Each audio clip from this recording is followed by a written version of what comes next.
சதுர்முக சிவன், இன்னொன்று பஞ்சமுக சிவன்பார்கள். ஒன்று மகேஸ்வரன், இன்னொன்று ருத்ரன். சதாசிவம்னு பேர். மகாஸ்வாமி இந்த பெயர்களை வச்சு ஒரு சின்ன கதை சொல்லுவார். இந்த கதையை புரிஞ்சுக்கிறதுக்காக இந்த பெயர்களுக்கு என்ன அர்த்தம்னு முதல்ல புரிஞ்சுப்போம். அப்போ அந்த கதை நமக்கு இன்னும் சுவையாக இருக்கும். சிருஷ்டிகர்த்தாவுக்கு பிரம்மான்னு பேர், ஸ்திதிகர்த்தாவுக்கு விஷ்ணுன்னு பேர், சம்ஹாரகர்த்தாவுக்கு ருத்ரன்னு பேர், திரோதானத்திற்கு தலைவருக்கு மகேஸ்வரன்னு பேர். அதுதான் இங்கே ஈஷஸ் திரயதி அப்படின்னு வரும் அந்த ஸ்லோகத்தில்.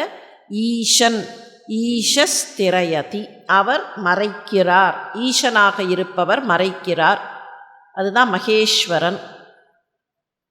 அனுக்கிரகம் பண்ணக்கூடியவருக்கு, அனுக்கிரக தெய்வத்திற்கு சதாசிவம்னு பேர். இந்த பெயர்களை வச்சுன்னு மகாஸ்வாமி கொஞ்சம் நகைச்சுவையாக ஒரு கதை சொல்வார். அம்பாள் என்ன பண்ணா, அவள் தான் ஆதி பராசக்தி. அவள் அந்த நிர்குணத்திலேருந்து பிரிஞ்சா. ஏன்னா அவள் பிரிஞ்சு தனியாக ஒரு வடிவம் எடுத்தாதான் உலகத்தில் சிருஷ்டி ஆரம்பிக்கும்.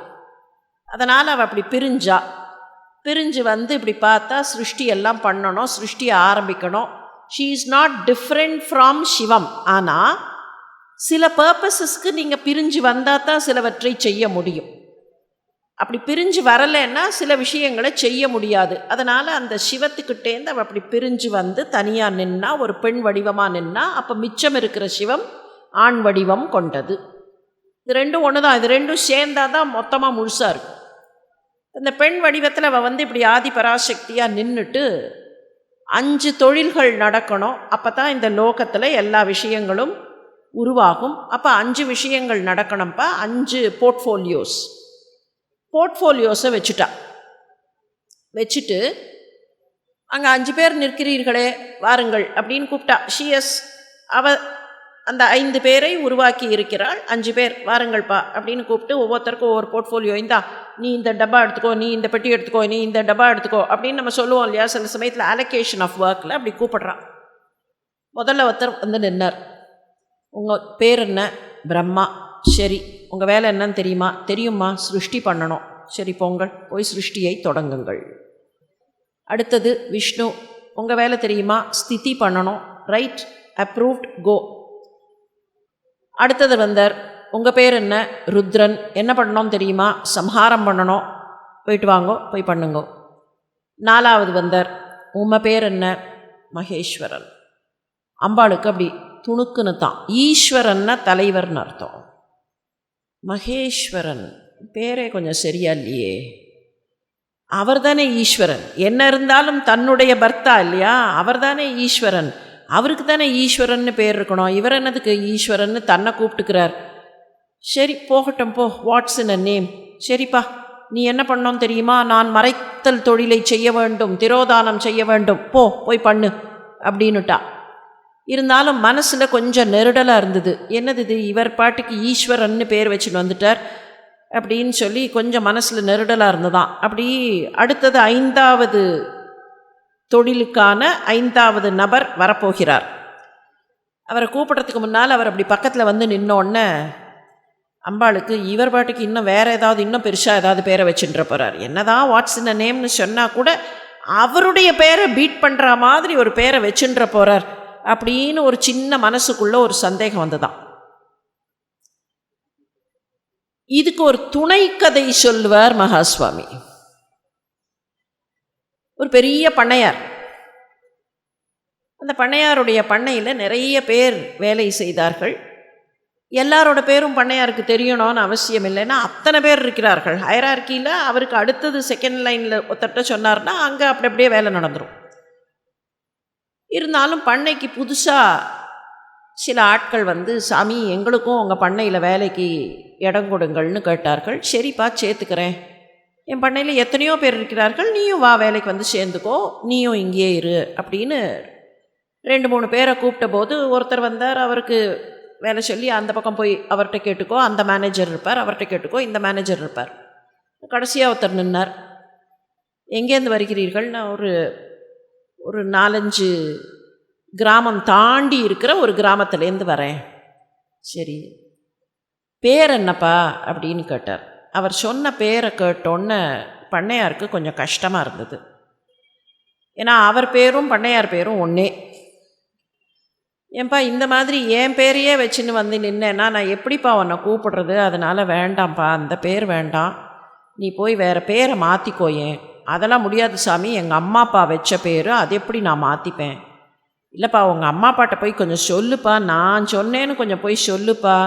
அதெல்லாம் முடியாது, இதுக்காக நான் கிராமத்துக்கு போகணுன்னா மறுபடியும் என்கிட்ட காசே இல்லை, நான் எப்படி இப்போ போகிறது கிராமத்துக்கு? வண்டி பிடிச்சி போகணும், அதெல்லாம் போக மாட்டேன். பண்ணையாருக்கு என்னோட பேரையே வச்சுருந்தாருன்னா இவர் எப்படி கூப்பிடுறது? தான் கூப்பிடுறது மாத்திரம் இல்லை, இப்போ மேனேஜர்கிட்ட அனுப்பிச்சா அந்த மேனேஜர் எப்படி முதலாளியோட பேரை சொல்லி அவரை கூப்பிடுவார். அதனால் எப்படியாவது பேரை மாற்றணும். சரிப்பா, நான் உனக்கு காசு தரேன், நான் சொன்னேன்னு சொல்லு, கொஞ்சம் போய் உங்கள் அம்மா அப்பாட்ட சொல்லி உன் கிராமத்துக்கு போய் உன் பேரை மாற்றின்னு வந்துடும் அப்படின்னு சொல்லி பணமெல்லாம் கொடுத்து நீ ஊருக்கு போய் உன் பேரை மாற்றின்னு வா. ஒரு 4 நாள் கழித்து அவர் வந்தார். என்னப்பா பேரெல்லாம் மாற்றிட்டியா? மாற்றிட்டேன் சாமி, எங்கள் அம்மா அப்பாவே மாற்றிக்கோன்னு சொல்லிட்டாங்க, அவங்க சொல்லிட்டாங்க, அதனால் நான் மாற்றிக்கிட்டேன். அவங்க மாற்றினாங்களா? இல்லை, அவங்க நீ மாற்றிக்கோன்னு சொல்லிட்டாங்களா? நான் அப்படி வந்தேன், இன்னொரு நண்பர் வந்து இந்த பேரை சொன்னார், அந்த பேரை மாற்றின்னு வந்துட்டேன். அப்படியாப்பா, என்னப்பா பேர் அப்படின்னு கேட்டார். இந்த பண்ணையார் பேர் பெருமாள். இப்போ அவர்கிட்ட என்னப்பா பேர் இப்போ புதுசாக வச்சு இந்த பேருன்னு கேட்ட உடனே பெத்த பெருமாள் அப்படின்னாராம். பெருமாளுங்கிற பேரே வேண்டாம்னா பெத்த பெருமாள்னு வந்து நின்னா என்ன பண்ணுறது? அந்த மாதிரி அம்பாள் வந்து இந்த 4வது ஆள் ஈஸ்வரன்னு சொல்லிட்டு போயிட்டார். 5வது ஆள் வரத்துக்கு முன்னால் அம்பாள் கொஞ்சம் கேர்ஃபுல்லாக அப்படி சொன்னாலாம், சிவன்னு மாத்திரம் பேர் வச்சுக்காதப்பா, ஏன்னா சிவம் அவரா இல்லையா, சிவம்னு மாத்திரம் உன்னோட பேர் இருக்கக்கூடாது அப்படின்னோடனே இந்த 5வது ஆசாமி, அம்மா என் பேர் சிவம் இல்லைம்மா. அப்படியாப்பா, ரொம்ப சந்தோஷம், நீ தான் இப்போது அனுகிரகம் பண்ணணும், you are responsible for the 5th job அப்படின்னு சொன்ன உடனே, அம்மா ரொம்ப சந்தோஷமா, நான் பண்ணுறேம்மா.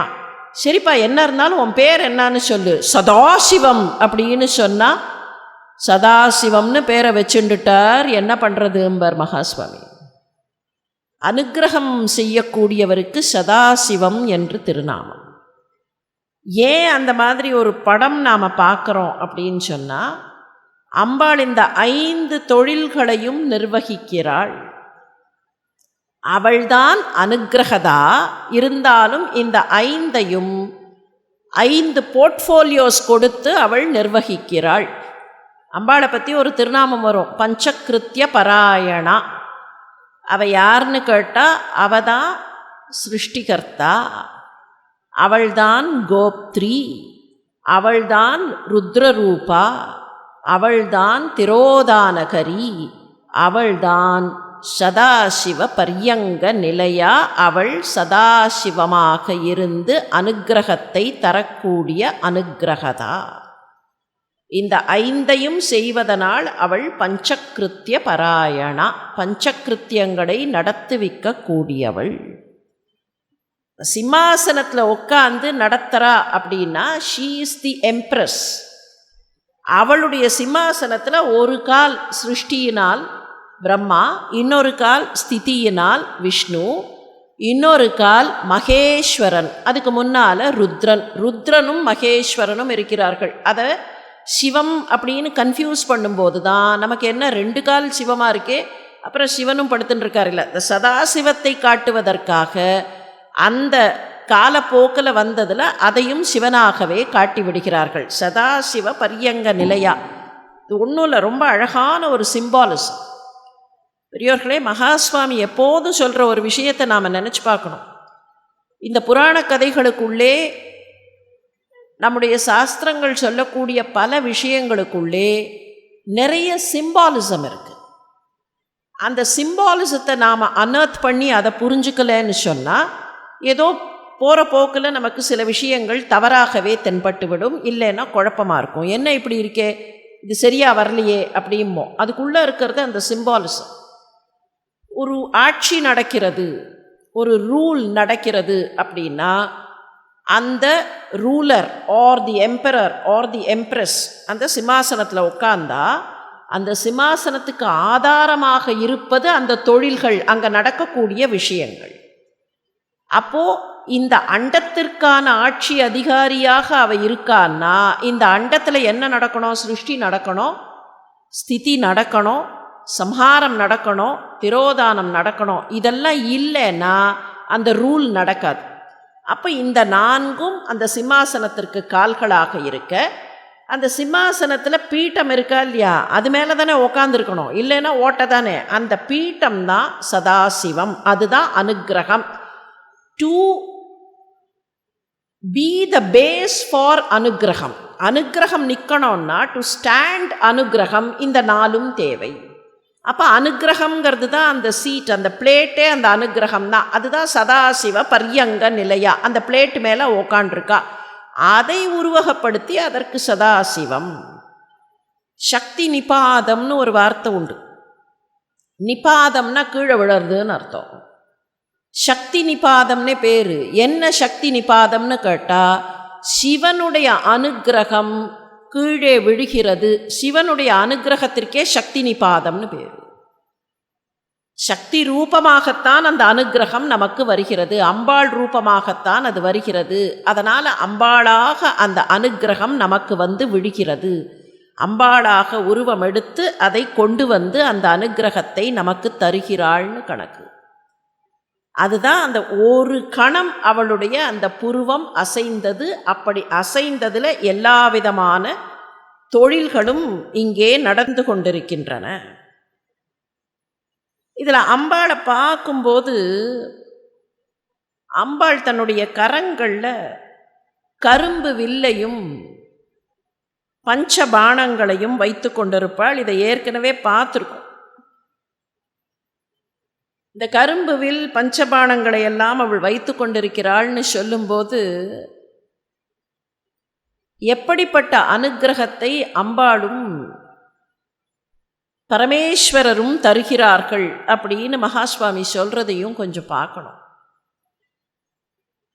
ஒரு கேள்வியை கேட்டு அந்த கேள்வியை நமக்கு புரியறதுக்காக அந்த கேள்வியிலேருந்து ஒரு பதிலை கொண்டு வந்து அதையே நமக்கு ஒரு பெரிய தத்துவமாக பெரியவா விளக்குகிறார். அவர் கேட்குற கேள்வி இதுதான்.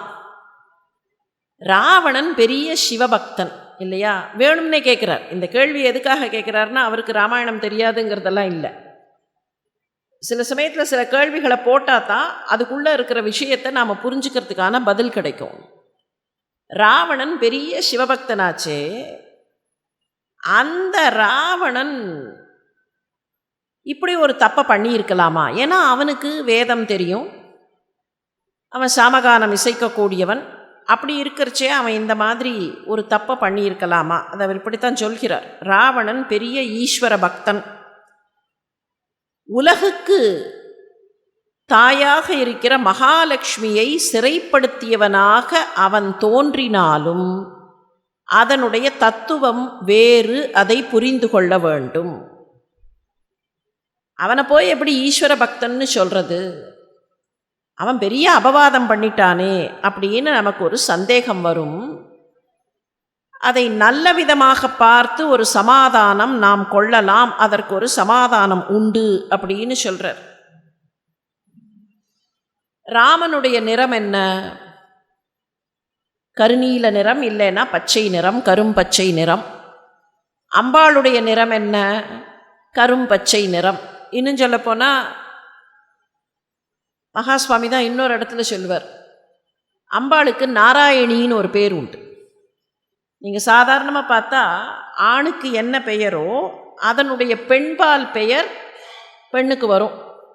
இப்போ பவன் அப்படின்னு ஒரு பெயர் உண்டு. பவன்னு சொன்னால் தோற்றுவிப்பதற்கு காரணமாக இருப்பவன். அம்பாளுக்கு பவானின்னு பேர். சிவனுக்கு பவன்னு பேர், அம்பாளுக்கு பவானின்னு பேர். இந்த மாதிரி எல்லாமே இப்படி இங்கே காமேஸ்வரர் காமேஸ்வரி, வர்ணேஸ்வரர் வர்ணேஸ்வரி, அப்படி தான் வரும் எல்லாம். ஆனால் நாராயணன் நாராயணி மாத்திரம் வராது, அந்த மாதிரி மாறி வரும். நாராயணன் என்பது திருமாலுக்கான பெயர், நாராயணி என்பது அம்பாளுக்கான பெயர், அது மகாலட்சுமிக்கு வராது. அந்த பெயரை வைத்து கொண்டு 2 பேருடைய வண்ணமும் ஒன்று, 2 பேரும் சகோதரர்கள்னு கணக்கு. அம்பாளுடைய சகோதரர் மகாவிஷ்ணு, அதனால தான் 2 பேருடைய கலரும் ஒரே மாதிரி இருக்குது. இன்னும் இதை கொஞ்சம் எக்ஸ்டெண்ட் பண்ணிகிட்டே போனோம்னா திருநாவுக்கரசரே பாடுகிறார், அரியல்லால் அன்னை இல்லை, ஹரியும் அன்னையும் ஒன்று அப்படின்னு. அதுதான் சங்கரன் கோயிலில் சங்கர நாராயணராக இருக்கும்போது வாமபாகத்திற்கு உரியவராக நாராயணர் இருப்பார். எப்படி அம்பாள் வாமபாகத்துக்கு உரியவளோ அந்த மாதிரி நாராயணன் வாமபாகத்திற்கு உரியவராக இருப்பார் அப்படின்னு வரும். இப்போ ராமனுடைய நிறம் பச்சை, அம்பாளுடைய நிறம் பச்சை. இதுக்கு ஒரு காரணம் சொல்கிறார். ஒரு தடவை சிவனும் பார்வதியும் என்ன பண்ணினார்களாம், நம்ம 2 பேரும் கொஞ்சம் வேஷத்தை மாற்றிக்கலாமா அப்படின்னு ஒருத்தரை ஒருத்தர் கேட்டுக்கொண்டார்களாம். சரி பண்ணலாமே அப்படின்னு தீர்மானம் பண்ணி சிவன் பெண் வேடம் போட்டுக்கொண்டார், அம்பாள் ஆண் வேடம் போட்டுக்கொண்டாள். பார்க்கறதுக்கு ரொம்ப அழகாக இருந்தது. சரி இப்படியே நாம் ராமனாகவும் சீதையாகவும் போய்விடலாம். இப்போ என்னாச்சு, ராமன் யாருன்னு கேட்டால் பார்வதி தான் ராமனாக இறங்குகிறாள், சிவன்தான் சீதையாக இறங்குகிறாள். இந்த கலர் பொருந்தி போகும். ராமனுடைய நிறம் பச்சை, அம்பாளுடைய நிறம் பச்சை, சிவனுடைய நிறம் பொன்மேனி, சீதையனுடைய நிறம் பொன்மேனி. அப்போ 2 பேரும் எப்படி இறங்குகிறார்கள். அதுக்கு வேற ஒரு எவிடன்ஸ் சொல்கிறார் பாருங்கள். ஈஸ்வரி ராமனாக வேஷம் போட்டு கொண்டு வந்தாள், ஈஸ்வரன் சீதையாக வேஷம் போட்டு கொண்டு வந்தாள். அந்த காலத்தில் மிகவும் சின்ன வயசில் குழந்தைகளுக்கு கல்யாணம் பண்ணுவார்கள். அப்படி பண்ணும்போது பெண்ணுக்கு பிள்ளை வேஷம் போட்டும் பிள்ளைக்கு பெண் வேஷம் போட்டும் கல்யாணம் பண்ணுவார்கள். அதுபோல இவர்கள் இப்படி வேஷம் போட்டு கொண்டு வந்தார்கள். இப்போ ஈஸ்வர பக்தனாக இருந்த ராவணனுக்கு எப்படியாவது ஈஸ்வரனை கொண்டு போய் தன்னுடைய இலங்கையில் வைத்து பூஜிக்க வேண்டும்னு ஆசை. அந்த ஆசையை நிறைவேற்றிக்கிறதுக்கு தான் ஏற்கனவே அவன் கைலாசத்தை தூக்கி பார்த்து கைலாசத்தையே தன்னோட ஊருக்கு கொண்டு போயிடணும்னு ஆசைப்பட்டவன். இப்போ அந்த ஆசையில் தான் சீதையை தூக்கி கொண்டு போய், ஏன்னா அவனுக்கு தெரிஞ்சு போச்சு, ஈஸ்வர பக்தனான அவனுக்கு தெரிஞ்சு போச்சு, இதுதான் சீதை, சீதை இல்லை இது சிவன், அதுதான் பரமேஸ்வரி தான் அங்கே ராமனா வந்திருக்கான்னு. அதனால் ராமனை பற்றி கவலைப்படாமல் பரமேஸ்வரி எப்படி இருந்தாலும் இந்த சிவன் தான் எனக்கு வேணும், சிவனை கொண்டு போகிறேன், பரமேஸ்வரி அனுகிரகம் கொடுப்பாள், அம்மா என்னை மன்னிச்சுக்கோன்னு பரமேஸ்வரி கிட்ட மானசீகமாக மன்னிப்பு கேட்டுவிட்டு சீதையாக இருந்த சிவனை தூக்கி கொண்டு போய் அசோகவனத்தில் வைத்து அவன் மானசீகமாக வழிபட்டான். இப்படி ஒரு ராமாயண கதை இருக்கிறது அப்படின்னு சொல்லி பெரியவா அதற்கு ஒரு விளக்கம் தருகிறார். இருக்கலாம், அப்படி ஒரு ராமாயணம் இருக்க முடியுமான்னு நம்ம கேட்க முடியாது. ஏன்னா எத்தனையோ ராமாயணங்கள் இருக்குது. அந்த மாதிரி இப்படியும் சில ராமாயணங்கள் இருக்கலாம். அதுக்கு அவர் ஒரு எவிடன்ஸ் தரார் பாருங்கள். வால்மீகி ராமாயணத்தில் ஒரு லைன் வருது.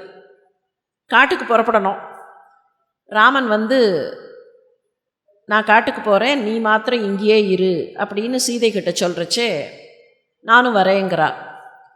இல்லை நீ வந்தால் ரொம்ப கஷ்டம், ஆபத்தெல்லாம் வரும், அங்கே காட்டுக்கு போனால் ரொம்ப ஆபத்தெல்லாம் இருக்குது, காடு ரொம்ப கஷ்டமான இடம் அப்படின்னு ராமன் கொஞ்சம் வருத்தப்பட்டு சொன்ன உடனே அவள் ஒரு கேள்வி கேட்பா. ஸ்திரியம் புருஷ விக்கிரகம் அப்படின்னு ஒரு கேள்வி கேட்பா. ஸ்திரியம் புருஷ விக்கிரகம், நீ ஏதோ புருஷன்னு நான் நினச்சேன், ஆண்மகன்னு நினச்சேன், ஆனால் புருஷ விக்கிரகமாக ஒரு பெண் இருக்கிறாயோ, ஸ்திரியம் புருஷ விக்கிரகம், புருஷ வடிவத்தில் ஆண் வடிவத்தில் நீ ஒரு பெண்ணோ அப்படின்னு நான் நினைக்கிறேன் அப்படின்னு சீதை ராமனை பார்த்து கேட்பா. ஏன்னா காடுனா ஆபத்து, ஆபத்துனா பயம்ங்கிறிய, ஆபத்தை பார்த்து கஷ்டத்தை பார்த்தெல்லாம் பயப்படுறதா ஆண் தன்மை இல்லையே, நீ ஒருவேளை பெண்ணோ. அவ இன்டைரக்டாக இண்டிகேட் பண்ணிட்டா, நீ பெண் தான் இங்கே வடிவத்தில் வந்திருக்கேன்னு இன்டைரக்டாக இண்டிகேட் பண்ணியிருக்கா. அதே மாதிரி இன்னொரு இடத்தில் வருகிறது. என்னன்னு கேட்டால் கிமேஷ பகவான் நந்தி என்று வருகிறது. இதுவும் வால்மீகி ராமாயணத்தில் வரக்கூடிய ஒரு வரி தான்.